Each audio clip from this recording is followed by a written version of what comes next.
Beliefs about vampires, werewolves, witches, and wizards are widespread. Exactly what is a serial killer? Our house was 2 rooms, and there was 7 of us. He held the bat like this.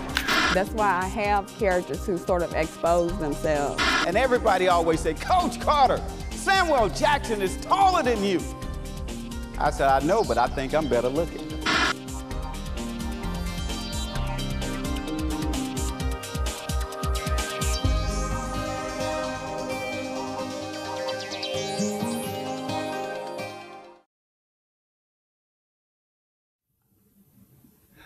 The text that we're going to talk about today is the Malleus Daemonum. It's the Hammer of Demons, or the Hammer Against Demons. And it was written by Alessandro Abbotino in, there's 2 editions, 1620, and then there's another 1624. But it's something that's not readily available in North America. In fact, I just checked WorldCat before I came here.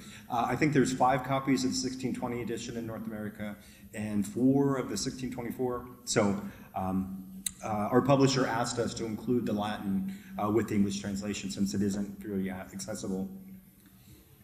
We worked with a copy that was, that's at the Vatican now. We had a scanned copy that we started with, and there were lots of different problems with it because it was a scan. So we looked at the 1624 edition in order to correct some of the errors made by the scan. And so we came up with a solid text in that manner.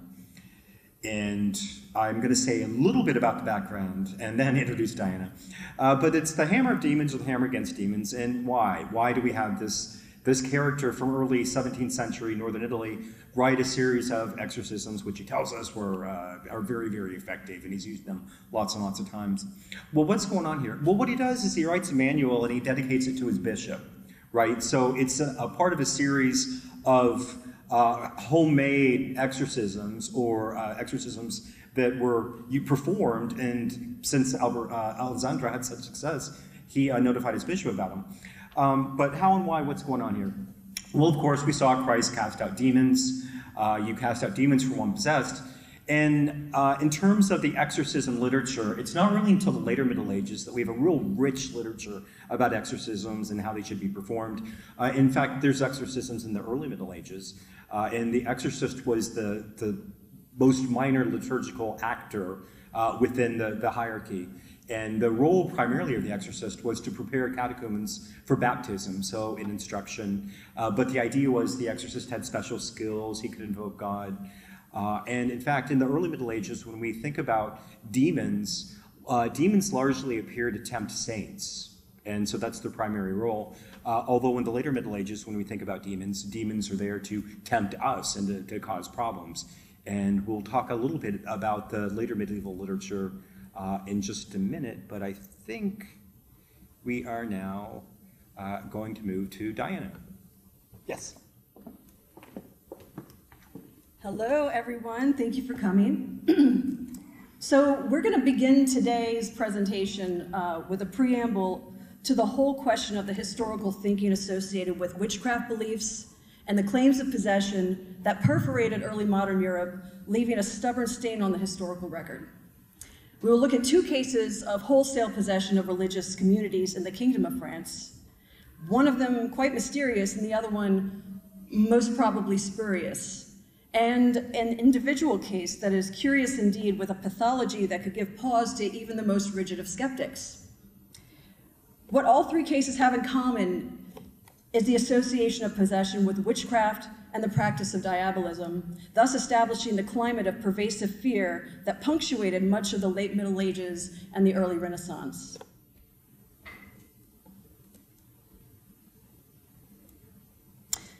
We're going to take a look first. We're going to go back to 1611 to Aix-en-Provence, Ursuline Convent in the Kingdom of France.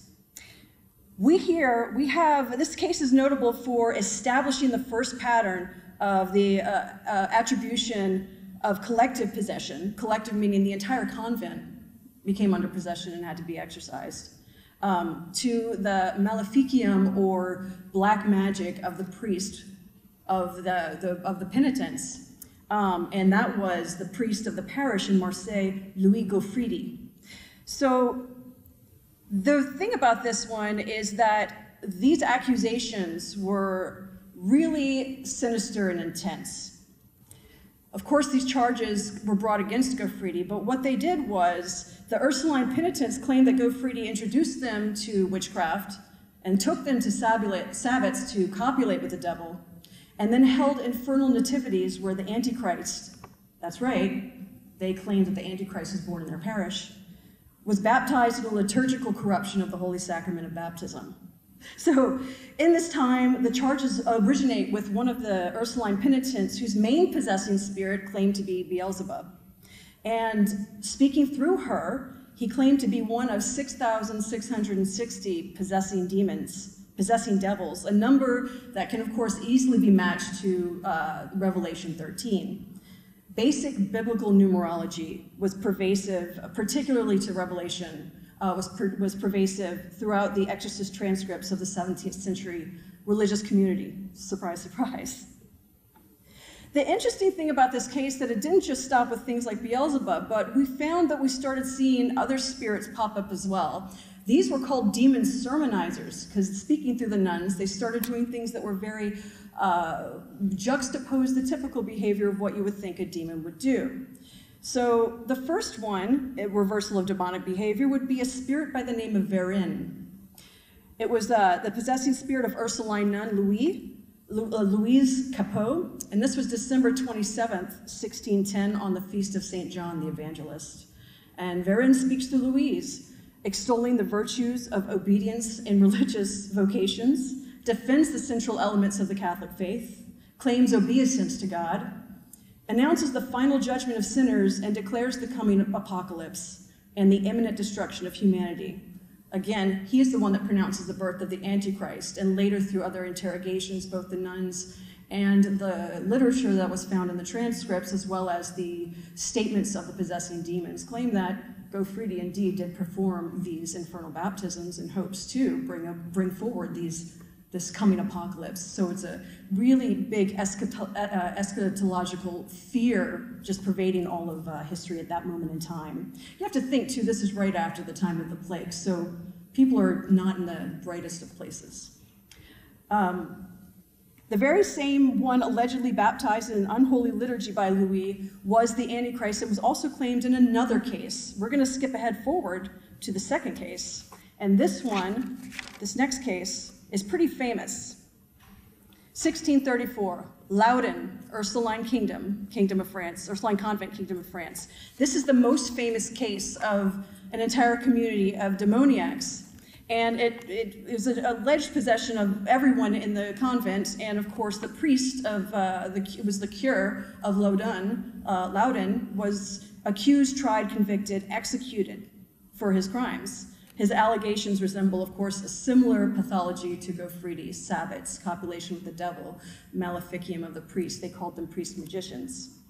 However, the thing is that the case was believed to be one of tragic opportunism. So with Grandier as a victim of political ambition due to conflicts with the Cardinal Richelieu at the time.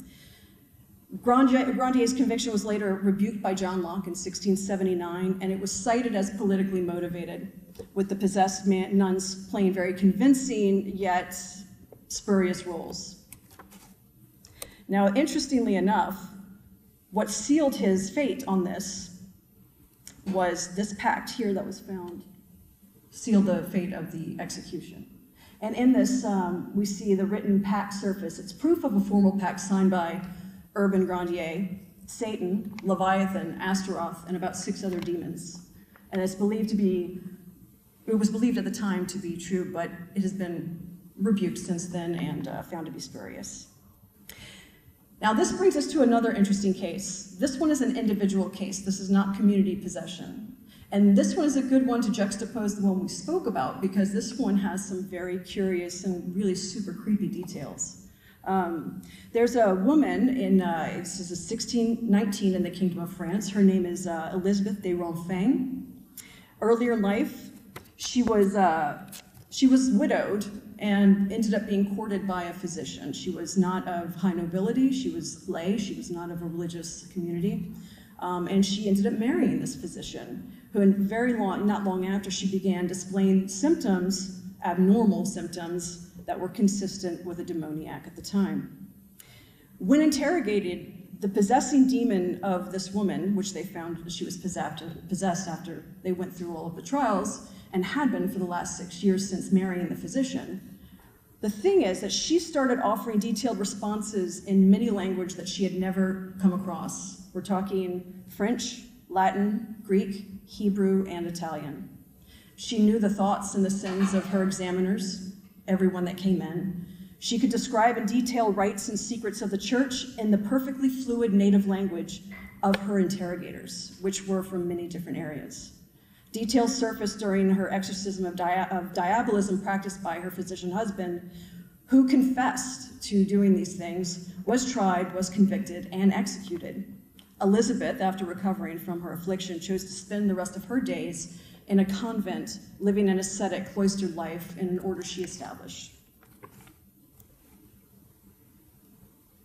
Now, exorcists in the Renaissance and all over early modern Europe was a very dangerous role to take on. There was a very blurry line between exorcist and priest magician, which was one is, of course, virtuous and the other was the cause of things. Albertino and Mingy's priests, Mingy is going to be the preeminent exorcist that we talk about, that is a contemporary of the author of this exorcism manual. They use the names of Lucifer as an agent of God to bind demons and return them to hell. We contrast this with medieval priest-magicians who use the name of God to conjure the demon and constrain and bind by heavenly authority for personal worldly gains. Thus, with one resembling the other, the climate was ripe for allegations of diabolism. So what's the answer? Is it demonology, hysteria, or political theater, as we see in many of these things? The witch craze, the trials, all of this became a very lucrative industry in the Middle Ages, late Middle Ages, and there were a lot of political motivations to remove certain people from places of power. Whether or not this speaks to the veracity of whether or not there were possessions or how much was a lot of theater, we can't say. We only have the historical record, and you can try and figure that out and think about that on your own. But with all these trials, convictions, and the execution of priests who had hitherto been spiritual guardians of communities, the perceived allegiance to the cause of the Antichrist further foments pervasive paranoia and promotes imminent eschatological fears, creating the climate, the European climate that was rife for ecstatic, fearful utterances that led to more and more claims of possession in early modern Europe. The exorcism movement is now at peak. But how did we get here? To answer that question, I'm going to leave it to Dr. Andrew Traver to give you an overview of the history. And what I'm going to do is talk a little bit about the history of exorcist manuals in the later Middle Ages. And then I want to talk directly about the Malleus Daemonum itself. So when we think about demonology in the medieval period, there really was a flourishing in the 13th century, and scholars have tried to explain why do we have this sudden interest in demons and how they affect us. And many look to Thomas Aquinas, because Thomas Aquinas has all the answers, but it's De Malo. And this work, it considers the nature of evil, and it's primarily concerned with the 7 deadly sins. But question 16 of this work is on De Demonibus, on demons, and it's a separate series of lectures that Aquinas had on demons, and later it was inserted by his editors into De Malo. So Thomas is talking about demons, and this kind of encourages others to think about demons and how they affect us. But at the same time, there are other things going on. In fact, in the 12th and the 13th century, we'll see the revival of Roman law. And under Roman law, black magic merited capital punishment. Another factor is the Inquisition, created in the 1230s. The purpose of the Inquisition was to extirpate heresy, but of course, since they interviewed so many people, they found out about a lot of different things, especially about the continuation of pagan practices. And then again, near the end of the 13th century, we had the condemnations of the 219 Aristotelian propositions in 1277. And what this does is it leads to kind of the breakdown of reason and faith. So this breakdown created by the scholastics, the effect is it's going to curb Aristotelian naturalism and open up pathways to what we call a more fear-ridden world, in which there's more of an obvious place for demons. This continues into the 14th and 15th centuries. The 14th century, for those of you familiar with history, you know overall was a pretty awful century. First, we have the weather patterns of the 1310s, the Great Famine, in which probably 10% of Europe perished. 30 years later, we have the Black Death, in which a third of Europe perished. And then, of course, we have war, 100 Years' War. We have the schism in the papacy, and then we'll have both mystical and heretical movements that come out of these religious reactions to the Black Death. But looking at some of the uses of sorcery and this demonic imagery, in 1303, King Philip IV, Philip the Fair of France, in his own dispute with Pope Boniface VIII, calls him a sorcerer. The same king later accuses the Templars of sorcery and black magic because he's interested in their land. But even on a papal level, the second Avignonese Pope, John the 22nd, in an effort to stem the perceived popularity of witchcraft, ordered the Inquisition to conduct sorcery trials. What really sets off an interest, especially in witchcraft, is the publication near the end of the 15th century of Heinrich Kramer's Malleus Maleficarum, or The Hammer Against Witches. So it's a Dominican publication, but it sets off a pan-European witchcraft craze. And this is kind of what we'd expect. It's a scholastic manual, a tripartite division. First, it discusses witches, how they collaborate with the devil, what is harmful magic, how do evil spirits affect us, when should you interrogate the accused, how should you interrogate them. And as I said, it sets off a pan-European witch craze phase. And if you look, this is published right on the cusp of the Reformation, and this witchcraft craze affects both Catholic and Protestant countries alike. But the idea is that witches harm us. They harm draft animals and crops and all of these bad things, which they're all caused by witches. So, but this really starts a genre of literature. And in fact, in the next century, in the 16th century, we see a very active role for Franciscans rather than Dominicans. In 1585, the Franciscan Pope Sixtus V, in his bull Caeli Heteri, called for the inquisitorial offensive against sorcery and witchcraft. And of course, once this begins, we have a great growth in the number of cases of demonic possession. The most extensive writer about exorcisms in the 16th century is a Franciscan, an Italian Franciscan, observant Franciscan, Girolamo Menghi. And he writes 5 works on exorcism and demonology. And perhaps his first is a compendium on the arts of the exorcist. And again, we see this tripartite manner, this division where we have the origins of demons, where they come from, then it identifies people, especially women, who engage in pacts with the devil. And the third part is devoted to remedies to counter their works. So this is kind of what we'd expect. But in the following years, Menghi continues to write about demons, and he has, as we can see, 4 more works about demons. The Flagellum Demonum, the devil's whip or the devil's scourge, is probably the most common to readers because there's an English and a German translation. But he continues, he's got the club against demons, the expulsion of demons, and the flight of demons. So these are all exorcism manuals.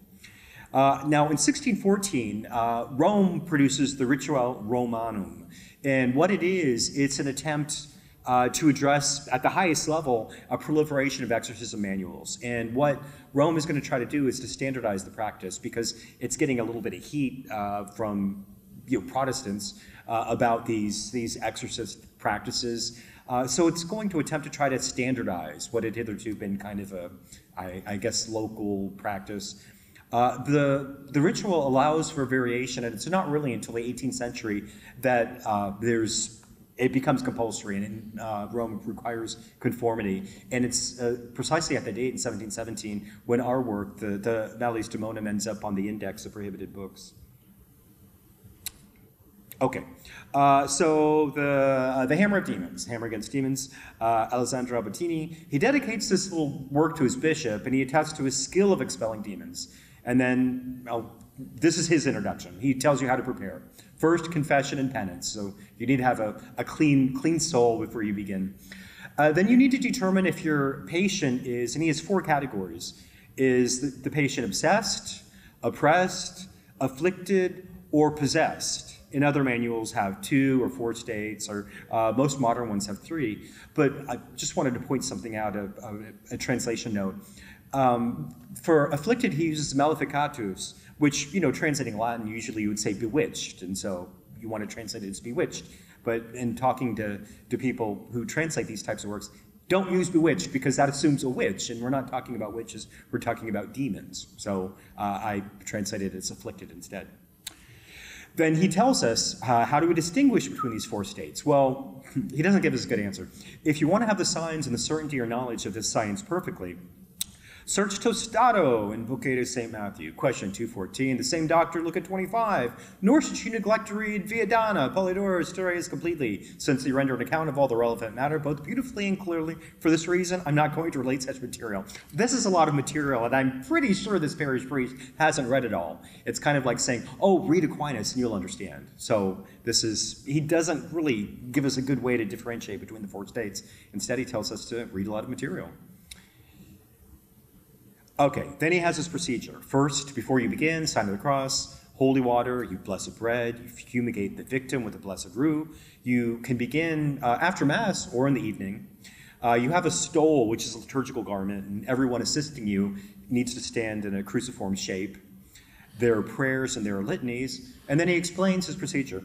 I have gathered here in complete progression the words of the Passion of our Lord Jesus Christ, so that by their power the enemy may take flight. The words of Pilate, Annas, Caiaphas, the crowds, and the Jews are announced, not for their own strength or through their mouths, but so that the providence of God, through the mouth of the holy evangelists and their style, may help us discern the truth of history. I look to those words, I utter these vain words repeatedly, and I use them as a guide for exorcism.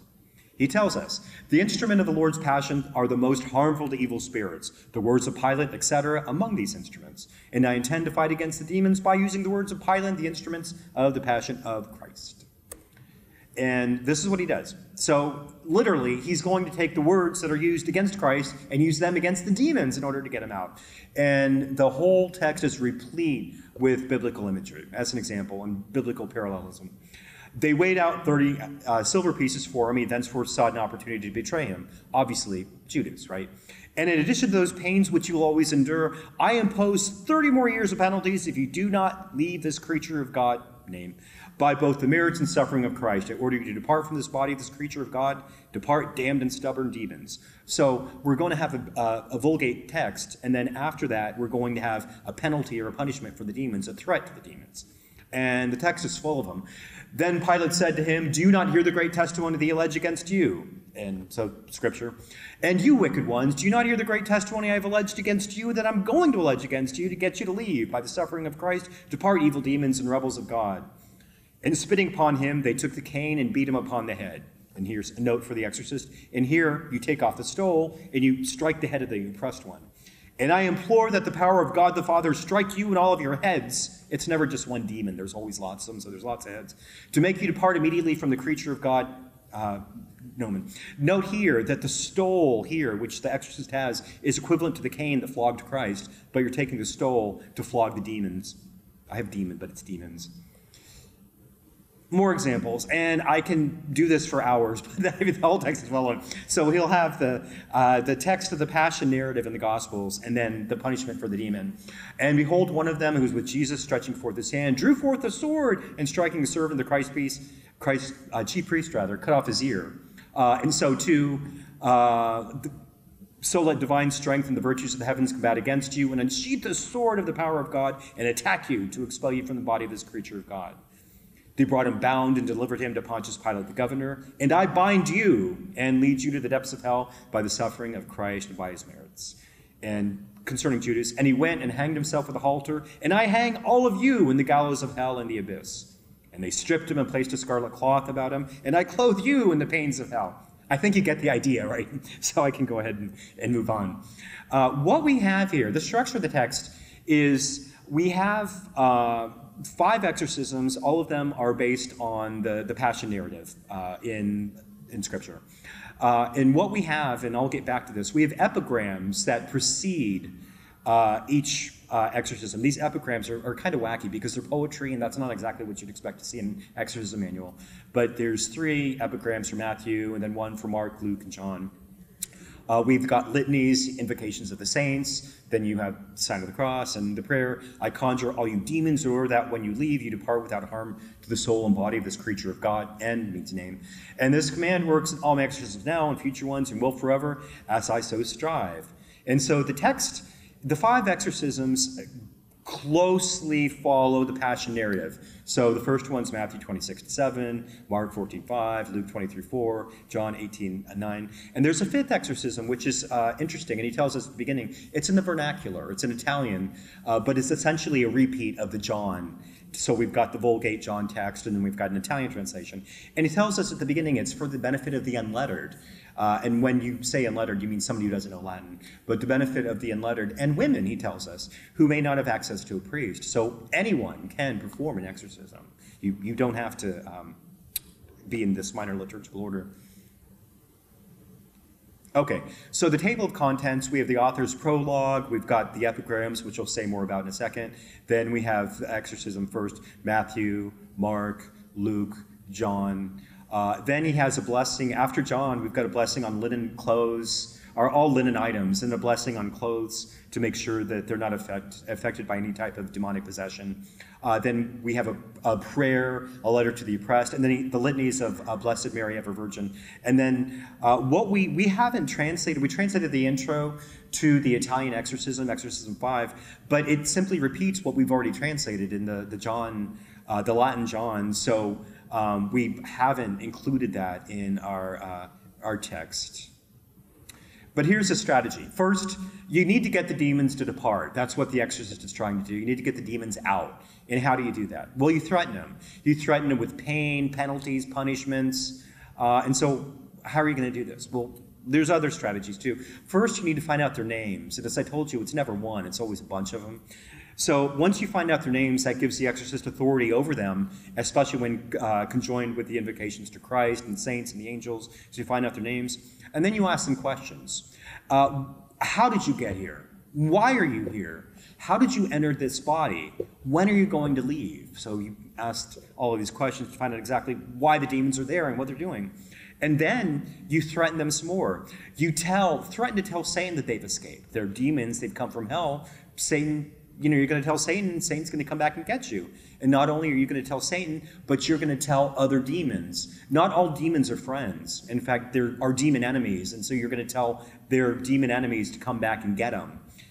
So you tell Satan, you persuade him and the enemy demons to retrieve you and punish you and bring you back to hell. And the whole issue of free will here is kind of interesting because the demons have rebelled against God, right?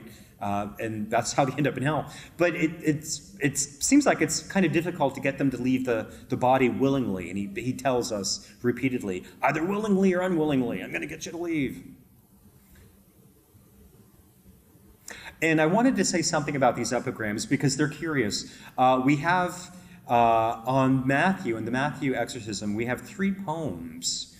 And these are elegiac couplets, which, well, why do we have classical poetry in an exorcism? These elegiac couplets they're a Greek convention. They come during the Archaic period. It's lyric poetry, essentially. But the Romans liked it and adapted it to Latin. And so essentially we have lines of poetry that scan. And why would you have lines of poetry that scan in an exorcist manual? Well, they're interesting because they're classically based, and they take the power of the weapons of the pagan gods, or the ancient monsters, and they're contrasting the Malleus Daemonum, the hammer of demons, against all of these pagan weapons. And the big question I have is, did Alessandro write them? And I don't think there's any way. This is way above his pay grade, because he writes in basic ecclesiastical Latin, and these are very, very hyper-classical. And I'll give you an example here.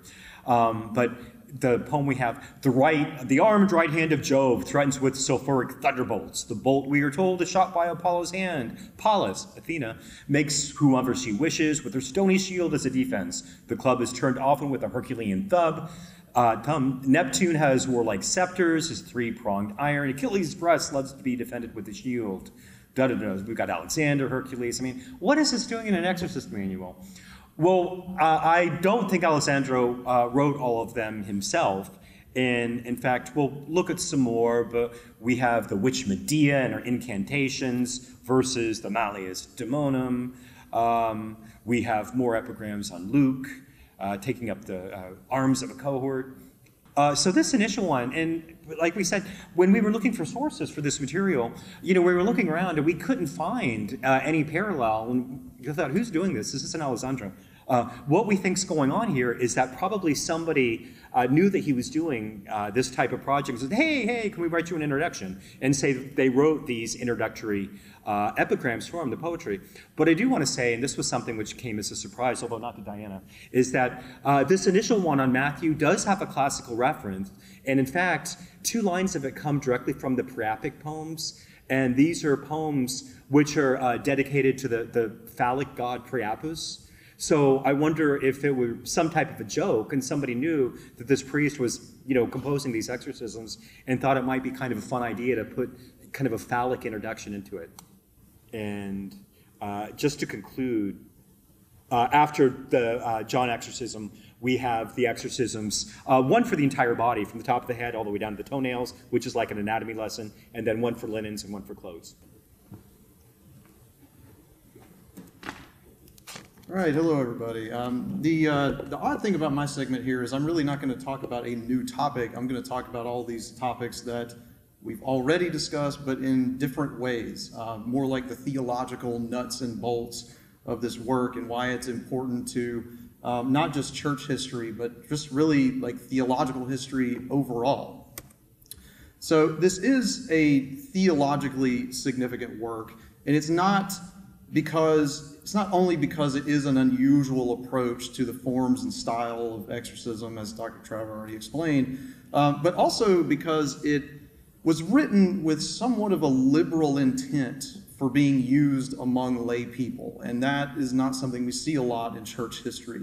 And the novel approach to this, though, is more novel by today's standards. By ancient standards, it was not, I would say, common, but it was a little more common by necessity alone. So liturgical Christian traditions, specifically like Roman Catholic, Anglican, and the Orthodox churches, they have a long reputation for exclusively consolidating a lot of power in the theological world or in the sacramental world. So there's this consolidation of general sacramental power and authority to clergy, which is pretty normal. But then there's this consolidation of the specific ministry of exorcism to the higher clerical offices, which include everything from like highly trained specialist priests all the way up to the office of the bishop. In fact, even today, the Vatican still has like an exorcism division of specially trained priests to handle this.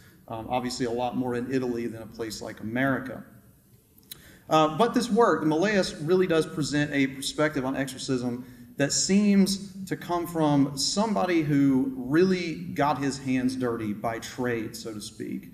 And he really seeks to give us the means for lay people, as well as any clergy, to do the same thing that he's been doing. It is basically a tradesman manual, and I'll talk about that more in just a minute. So effectively, Alessandro has kind of the unique voice among what we see in some, I'd say, modern text on the work, but he's got the voice of a guy who is genuinely dedicated to not just the purging of spiritual evil, but also the healing of people along the way in his care by any means necessary. We see that it's a lot in a lot of the exorcisms in the book as it relates to, as Dr. Trevor mentioned, like a full body diagnostic and purging of evil. But also almost every exorcism has very redundant messages of demon, leave this person and leave them safe and healthy. So even just the prayers themselves kind of bear out his intentions.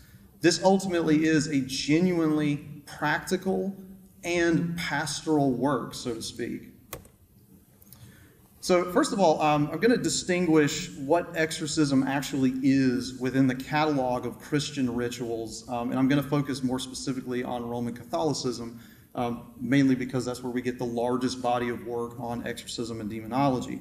So a sacramental, so there's sacraments and there's sacramentals, and I'll explain kind of both where they fit in here. Sacramentals are things that people are not usually so familiar with by definition, but more by common use. Sacramentals, as stated by the Catechism of the Catholic Church that goes to the Code of Canon Law, are sacred signs which bear a resemblance to the sacraments. They signify effects of a spiritual nature obtained through the intercession of the Church. By them, one is disposed to receive the chief effect of the sacraments. So according to most of these liturgical Christian traditions, exorcisms, along with things like holy water and rosary beads, and even the Bible itself, or things like house blessings, all of these are sacramentals rather than being one of the 7 major sacraments like Eucharist, baptism, ordination, confirmation, and so on. So there has been, unfortunately, kind of widespread misinformation, or probably more accurately, a lack of information regarding any hard and fast rules on exactly who can perform sacramental rituals like exorcism. It's kind of just assumed that it's reserved for certain clerical offices. And again, it often is. And the modern assumption is that all of these are reserved just for bishops and priests. So although the Catholic Church in particular is now pretty clear on the matter there in modern manuals, the rules for these lesser rites and rituals still they carry a lot of very clear vestiges of medieval and Renaissance necessity. Again, like priests who are actually getting their hands dirty in pastoral lives of their congregants, of the people of their church. So this further elaboration from the Catechism is going to give us some more insight into the theology of the authority behind sacramental blessings. So again, the Catechism gets pretty specific on this. Sacramentals derive from the baptismal priesthood. In other words, they originate in baptism. Every baptized person is called to be a blessing and to bless, which is a quote from the Bible. Hence, lay people may preside at certain blessings.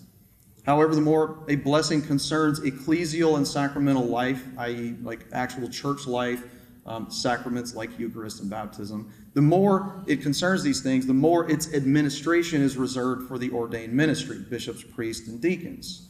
So this outlines the power and authority behind these sacramentals more clearly as originating from the sacrament of baptism itself, rather than clerical ordination. And that's kind of the misinformation that's gone around for even centuries.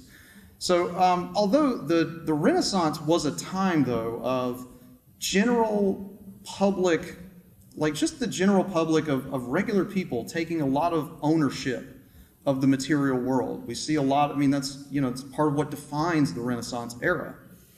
Meanwhile, the church, in response to this, and both just in terms of its natural growth, was claiming a lot more exclusive real estate on the spiritual world, essentially building its power through authority over the sacraments, and in this case, many sacramentals.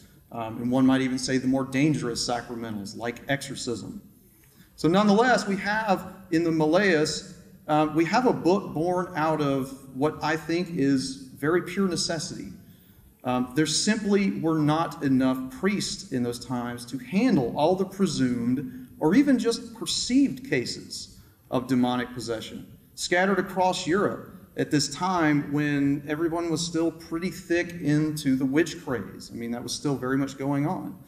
So even the sacrament of baptism, still to this day, may be performed by any person in the strictest technicality under dire circumstances. So the ordinary minister of baptism are the bishop and priest, and in the Latin Church, also the deacon. In the case of necessity, anyone, even a non-baptized person, with the required intention, can baptize by using the Trinitarian baptismal formula. And that one line alone is extremely surprising to a lot of people, even Catholics, Anglicans, and Orthodox Christians.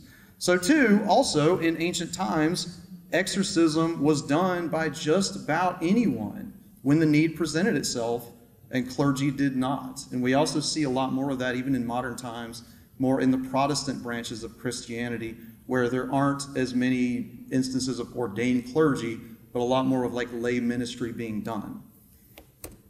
So the next thing I want to talk about very briefly is what I'm calling the tradesman problem. This is sort of the dilemma of books like this. So the Malleus is a particularly interesting work also because it is part of this long history of what amounts more or less to tradesman manuals, like instruction manuals, practical books on how to do this trade. So like any other very specialized trade, whether we're talking about really common techniques that a lot of people know about, like the butcher or the baker or the candlestick maker, or like the really more obscure and fine-tuned skills of like the goldsmith or the mortician, this craft of exorcism seems to be a more amorphous and highly personal skill set. Even if you pick up books by Gabriele Amorth, who was kind of a very famous exorcist in Italy, who died a few years back, and he put out a lot of books, he has a different take on it than a lot of exorcists do. So there's a lot of variety you can see there. So this personal skill set usually results from a smattering of prayers that are passed from one priest to the next, sometimes by word of mouth, sometimes in paper documents, and these usually get combined with individually developed routines. So like, again, like any very highly trained tradesperson, everybody has their own style of doing things. So there are official documents published by Rome that we mentioned earlier, but even in these modern rituals, there are so many differences in style, word choice, and structure. I mean, I myself have like probably 3 different books at home published more recently by the Roman Church, and they all have different things in them. Like they don't really match up in that way, and that's really okay when we look at it this way. So this makes it difficult at best to discern clear or linear paths of development over the past centuries, especially if you're trying to be more critical about historical analysis. So one possible solution to this tradesman problem, of course, lies in examining the text in the context of their time, their region, and their cultural influences. Again, we talk about like the witch craze going on. That's an important one. So the Roman Church has also this history of taking a very hands-off approach to exorcism directly and leaving the gory details of the work mainly to these specialized tradesman priests. And again, it's not even totally clear if Alessandro does really fall into this category as much as he did the job he needed to do out of his pastoral obligations, or his pastoral commitments. So as with the goldsmith or the mortician, we are much better served by examining each of this kind of work as a unique window into the theological, liturgical, cultural, and even esoteric traditions of the author's context, which is why it's so great that we were able to compile the information and the perspective of the 3 of us into this publication. So I'm also going to talk a little bit about the gospel use, as Dr. Traver did as well, but I'm going to go into a little bit of a different direction to it. Again, the nuts and bolts of theology. So here's one of these examples. My Father, if it be possible, let this chalice pass from me. Nevertheless, not as I will, but you will. This is one of the more famous prayers of Jesus in the garden as he's facing his arrest, his prosecution, and his crucifixion. So Alessandro goes on with his prayer to say, by the submission of Jesus Christ to his Father by prayer, I order you, demons, and by the power of these words, may you go to the depths of hell, and may your pride be broken and fragmented, and let there no longer remain in your will any ability to oppress this creature of God. And that really does mirror Jesus' prayer in the garden, where he has a moment of weakness, where he doesn't want to face all those pains and trials, as none of us would want to, but ultimately humbles himself. And then Alessandro kind of harnesses that concept into his prayer. So we get everything from this vicious scourging of Jesus, as is also in the gospel story, under the orders of Pontius Pilate, to the very simple things, like the simple act of Christ eating dinner with his disciples. And all of these things, they're fair game for empowering the exorcist along the way with Scripture, with divine authority to drive out and bind demons back to hell. Another couple of examples of how this can get what almost seems like a little out of hand. After having been scourged, Jesus was handed over to them and crucified. And the prayer goes on, and you, scourged by the words mentioned above, deliver this creature from God safe and free so that it will not cease to praise God as creator. Really appealing more to the worship of the creatures of God. But then we have one that seems a little offbeat, and it's talking about just Jesus doing some normal things. So when Jesus was in Bethany at the house of Simon the leper, he sat at a table right? And he ate. That's all he did. And so the prayer goes on. By the power of his eating, go you rebels of God and crash down into hell and atone to the most bitter penalties and allow this creature to leave so that it may eat and pour forth prayers to kind forgiveness for its sin at an eternal table. So while this may seem kind of flippant or downright silly in some cases, and there's several more examples of this in the text, it's doing something important. It's both leveraging prayers from relevant passages of the Gospels, and it's also speaking to the greater theology of exorcism itself. The origin of humans' harnessing of divine power to drive out demons, in the Christian tradition at least, ultimately is derived from communion and identification with Jesus as the supreme exorcist. And even in the stories, we have Jesus doing a lot of exorcisms, especially in the Gospel of Mark. It's kind of commonly called the exorcist gospel because it just has Jesus walking up to people and just telling them to go, and the demon goes. So effectively, it is not the human exorcist that coerces the demon. Effectively, it is God himself, through the person of Christ, channeled through a baptized exorcist. And this is a little bit unique to Christianity in some ways. In other ways, it's not, because even in pagan religions, we have priests or even just worshipers calling upon the names of their gods to empower their activities. But it's just something that is not often thought about in this context.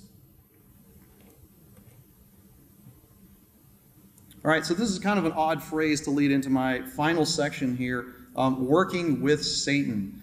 And in Mark's gospel, as I just mentioned, Jesus makes a comment against an accusation that he is in league with the devil. This accusation was derived from his many detractors after he was performing exorcisms and particularly doing things on the Sabbath, which was a big no-no, of course, in Jewish culture. But he had various reasons for doing that. So his response to this accusation that he was enlisting demons to drive out demons, or enlisting Satan to drive out his servants, his response was fairly logical, that we can all kind of imagine. How can Satan cast out Satan? If a kingdom is divided against itself, the kingdom cannot stand. That makes pretty good sense. But, as we see in the work, Alessandro himself kind of makes an implicit argument to the contrary. He has many appeals to Satan for assistance in ridding an afflicted person from a disobedient demon. While I pour forth my incantations upon you, let the power of Lucifer with all of his followers come and destroy you and lead you down to the depths of hell by the power and merits of Christ. So aside from the conventional, customary beliefs about Lucifer or Satan being the chief of demons, the Malleus in particular systematically uses Lucifer's name in petitions, reminiscent of some medieval occult grimoires. And I know that not everybody may be familiar with that term, so I've just got it defined up here. Grimoire is basically just a spell book. There was tons of them floating around in the Middle Ages and the early Renaissance. And such books, which a lot of people just think are the stuff of fantasy or horror movies, a lot of these books, in reality, place a structured hierarchy of demons underneath certain other demon lords or chiefs or devils, most often Lucifer, Beelzebub, Astaroth, and some others that were even mentioned on Urbain's contract that Diana showed you a little while ago. And these higher devils or higher demons govern them by the authority that they have over them. And we even get references to this in the Bible, where demons talk about being the boss of legions of other demons. So, for example, there's one work in particular, a particularly infamous grimoire from the late Middle Ages, the Grimorium Verum itself. It instructs a spirit conjurer, so it's talking to someone who is trying to conjure up demons for personal use. So it instructs this conjurer to petition Lucifer himself directly before contacting any of the demons in his service in order to ensure their obedience, in a very similar fashion to a militaristic chain of command. Like if you want to confer with an army, you typically don't talk to some of the ground troops. You want to talk to a general or some kind of leader in order to get what you want out of them. Alessandro also seems to use the term Lucifer in particular with specific intention. as a chief of hell to be answered to by the demons, and particularly one who punishes those who are sent there, or we kind of get the impression are ones who escape from hell to trouble mankind. So we almost get the sense that Alessandro and, generally these occult traditions believe that demons aren't supposed to be here tormenting us in this way, but they're supposed to be down in hell, being tormented or doing whatever it is that demons do in hell, right?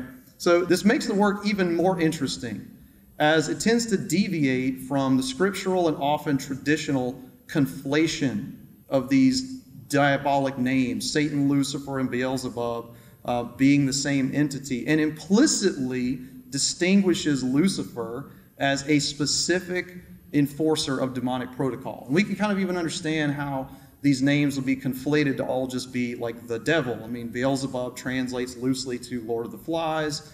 Satan basically means enemy, and Lucifer, the more angelic name, just means light bearer or light bringer.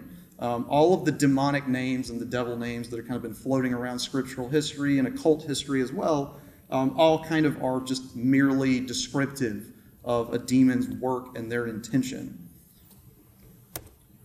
So there are whole libraries of works dedicated to the classification of spiritual hierarchies, be them demons, angels, or other spirits of all kinds. But for our purposes today, we are going to contain that discussion to the general yet relevant infernal order, as one might call it, as classified by the 16th and 17th century exorcists. So with that, I'm going to turn this back over to Diana. Hey, it's me again. So before we talk about the vexation and different various orders of demons that we see in all these transcripts from the Middle Ages, we're going to talk about the 7 main signs exhibited by victims of diabolical possession, which is what they use to diagnose when examining, I guess you would call them demoniacs. The symptoms and behaviors that the demoniac displayed not only helped them diagnose possession, but it also helped the examiners and inquisitors and exorcists identify the order from which the possessing spirit hailed. So the victims of diabolical possession exhibit these signs. They speak or understand languages previously unknown to them. They reveal things that they would normally not know or predict the future. They demonstrate physical force well beyond their normal capacity. Normal, good, conscientious people show hatred toward priests, the sacraments, everything sacred, parents, friends, and so on. With no apparent cause, they sink into the darkest melancholy and desperation, and across the board, every exorcist in early modern Europe agree on that one point. I would probably be sinking into melancholy and depression too at that point in time. In a rage, they blaspheme and invoke the devil's assistance, and lastly, they vomit knives, keys, pieces of glass, or other objects, not normal for a typical flu. So this brings us to the infernal hierarchy of spirits. Now this one is according to the preeminent exorcist of this time period of the Italian Renaissance, Girolamo Menghi, who, as Dr. Traver mentioned, wrote The Scourge of Demons, or the Devil's Scourge, Flagellum Demonum.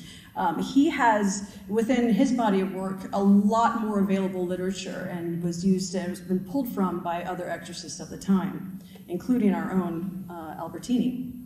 So the demons of the first order were the Léliurions.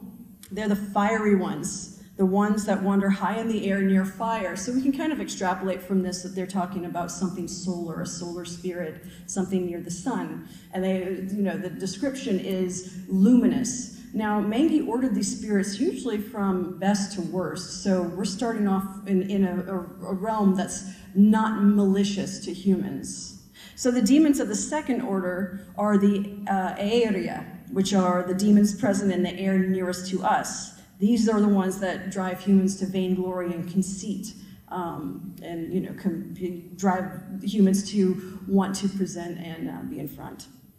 And then there's the demons of the third order, the Terrerio. These abide on earth, and they base their temptations in all matters earthly, money, lust, sin, sex, things like that.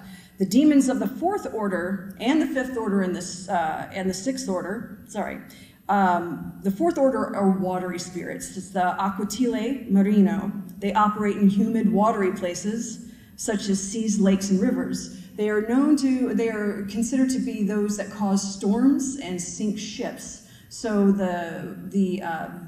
more than the vexation, the tragedies that they are predicted to do are of larger caliber. Think hurricanes. Then there's the demons of the fifth order, the Soterianae. They are the ones that cause earthquakes, and they torment those who work beneath the earth's surface, which for miners and things of this in this time period, that was a very, very dangerous career, and so it was always thought that it was particularly cruel that they would be tormented underneath the earth's surface. Then there's the demons of the sixth order, the Lucifugo. This is the ones that flee from light, they're very dark and mysterious, and capable of bringing a swift or long, cold death. Mengi insists specifically that these last three orders, of course, are the worst. Now, this stands in contrast, this order. Mengi was clearly well-educated and based this order off of, this is a juxtaposed to what is considered, there's a publication called the Celestial Hierarchy, which was written by Pseudo-Dionysius. Now, Pseudo-Dionysius was a 5th to 6th century philosopher, and he was named after 1st century follower of Paul the Apostle and student of Proclus, who knew enough of the Christian tradition and the Platonic tradition to transform both and provide a bridge. So Pseudo-Dionysius' Neoplatonic mystical works of angelology inspired earlier Platonic schools of spiritual emanationism, and they were deeply influential on the Middle Ages, especially on Christianity and angelology, and provide a convenient juxtaposition to Mengi's order of infernal spirits. And so I'm not going to read them out loud. I think we're getting short on time, but you all can recognize these are the angels. It's got the seraphim, the cherubim, the thrones, dominions, virtues, powers, principalities, archangels, and angels. Now, we have to be very careful on both of these orders, because if we talk about them as having emanation between the orders, then we're looking at a Neoplatonic model, and that's a no-no in Christianity. So what we're going to do is look at it as ontological differences rather than emanated differences. So at the work of our exorcist Albertino, he makes convenient use of all of the orders of spirits. And he acts as an emissary, or rather a divine vessel, and the exorcist is a divine vessel as written into this manual, with the power to call down the powers of heaven and pull up the powers of hell to accomplish his goals. And the operation of the exorcist can do all of these things in order to cure the afflicted. At this point, it was one of the means, the end justifies the means for the exorcist. Now, this rare find being the Malleus Daemonum and all of the fun work that it's been working with Dr. Traver and, of course, my husband Thomas, it's been an amazing find, because it's this manual is almost seraphic, has an almost seraphic use of the four creatures of the Gospels, as shown here in this lovely picture, and its use of scriptural parallelism makes it a rare archaeological find from the forgotten recesses of the Vatican archives, and a rich time capsule of spiritual technology which had hitherto been inaccessible in English. So we are bringing it to the world, and I want to thank you for coming today. Drew, would you like to say anything? No, thank you for coming. Yeah, thanks. That's it.